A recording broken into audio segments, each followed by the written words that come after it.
வணக்கம். நான் ஒரு ஓவியராக உருவான காரணம் என்னுடைய தந்தையார் தான். புகழ்பெற்ற ஓவியர். கோவையில் சினிமா பேனர்கள், கட் அவுட்டுகள்லாம் வரைகிறதுல புகழ்பெற்ற ஒரு மனிதராக திகழ்ந்தார். அவர் பெயர் வேலாயுதம். அது எங்கள் நிறுவனத்தின் பெயர் சினி ஆர்ட்ஸ் அப்படிங்கிறது. ஒரு 2-3 தலைமுறைகளுக்கு தெரிந்த ஒரு பெயர். கோவையில் அனைத்து தியேட்டர்களிலையும் பேனர், கட் அவுட்ஸ் எல்லாம் வச்சுருப்போம். சின்ன வயசுலேயே எனக்கு அந்த சூழல்லையே நான் வளர்ந்தேன். எங்கள் அப்பா வரைகிறத பார்த்தேன், அவரோட சக ஓவியர்கள் வரைகிறத பார்ப்பேன். எங்கள் அப்பா என்ன சின்ன குழந்தையாக இருக்கும்போதே ஆங்கில படங்களுக்கு கூட்டிகிட்டு போவார். அதனால் சினிமாவும் ஓவியமும் ரெண்டுமே என்னுடைய வாழ்க்கையில் தொடர்ந்தே வந்தது. அது ஒரு கிஃப்ட்டுன்னு தான் சொல்லலாம். கூடவே கல்வி, எம்ஏ பொலிட்டிக்கல் சயின்ஸ் வரைக்கும் சென்னை மாநில கல்லூரியில் படித்தேன். பின்னர் சட்டம் படித்தேன். கொஞ்ச நாள் ப்ராக்டிஸும் பண்ணேன். ஆனால் இந்த ஓவியமும் இது எப்போயுமே பேஷன். ஒரு ஆளை பார்த்தா உடனே ஒரு நிமிஷத்தில் வரையணும். பேனர்களில் எங்களுக்கு கிடைச்ச ஒரு பெரிய நன்மை என்னென்னா வேகம். ஒரு 10 அடி உயர ஒரு தலையை நான் ஒரு 20 நிமிஷத்தில் வரைஞ்சிருவேன் பெயிண்டிங்காகவே.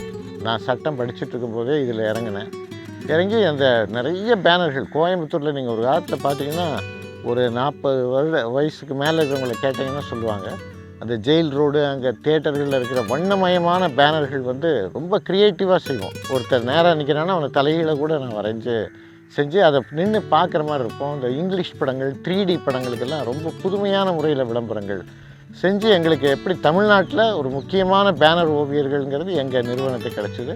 இது கிட்டத்தட்ட ஒரு 2005 வரைக்கும் இது இருந்தது. அப்புறம் ஃப்ளெக்ஸு அப்படிங்கிற அந்த கணினி உள்ளே வந்தது. எல்லாமே எங்கள் தொழில், கையால் வரையப்படும் தொழிலே அழிந்து போச்சு கிட்டத்தட்ட. என்னுடைய சிறு வயதிலிருந்தே பொது வாழ்க்கையில் எனக்கு கொஞ்சம் ஈடுபாடு அதிகம். அப்போ நாங்கள்லாம் ஒரு 1978 கோயம்புத்தூரில் சித்திரக்கலா அகாடமின்னு ஒரு ஓவியர்களுக்கான ஒரு அமைப்பு துவங்கப்பட்டது சில பெரியவர்களால்.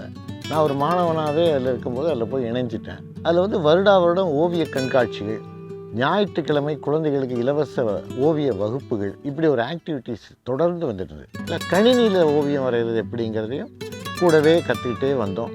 ஒரு நாள் எங்கள் கையில் கை வரைகளை நின்று போச்சு. நான் அப்படியே கணினிக்கு என்னையே உருமாற்றி கொண்டேன்.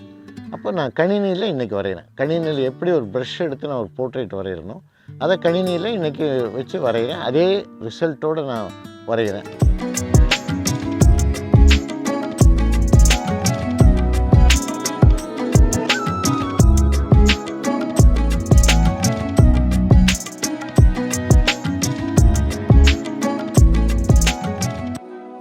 அந்த ஓவியங்களை சுவர் ஓவியங்கள் பொறுத்தவரையில் நான் பேனர், சினிமா பேனர், கட் அவுட்டில் பயிற்சி எடுத்ததுனால இந்த சுவர் ஓவியங்கள்லேயும் ஒரு ஆர்வம் வந்தது. எப்படின்னா இந்த ஸ்ட்ரீட் ஆர்ட் அப்படின்னு ஒரு இயக்கம், உலகளாவிய இயக்கம், உலகம் பூரா அந்த இயக்கம் இயங்கிட்டு இருக்கு.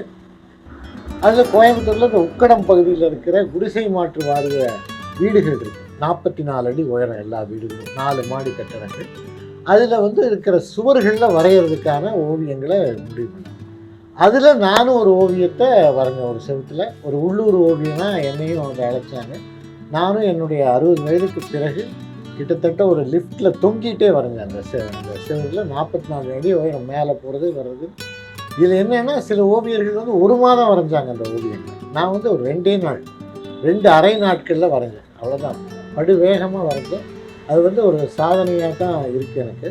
இப்போ நான் எங்கே போனாலும் ஒரு ஓவியனாக என்னை காட்டிக்க விரும்புவேன். ஒரு பென்சிலை கொடுங்க, உங்களை வரைஞ்சி காட்டுறேன் அப்படின்னு ஒரு நிமிஷத்தில் வரைஞ்சி காட்டுறேன். இப்படி பல இடங்களில், பல சபைகளில் எனக்கு ஒரு ஓவியனாக தான் ஒரு இடம் கிடச்சிருக்குங்கிறது எனக்கு ஒரு பெருமை.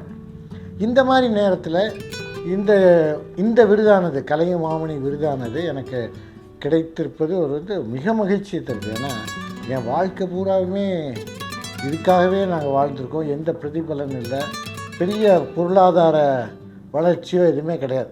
வரைகிறோம், வாழ்கிறோம், இதுதான் எங்கள் வாழ்க்கை. இப்படிப்பட்ட நேரத்தில் ஒரு விருது கொடுத்து ஒரு அரசு எங்களை அங்கீகாரம் பண்ணுதுங்கிறது ஒரு பெரிய மகிழ்ச்சிக்குரிய விஷயம். இதில் இருக்கும்போது எனக்கு அது எவ்வளோ ஒரு பெருமையான விஷயம்னு நான் உணர்கிறேன். இத்தகைய ஒரு விருதை அளித்து என்னை போன்ற ஒரு கலைஞனை கௌரவப்படுத்திய தமிழக அரசுக்கு என்னோட நன்றியை நான் சொல்லி தான் ஆகணும். மிகவும் நன்றி.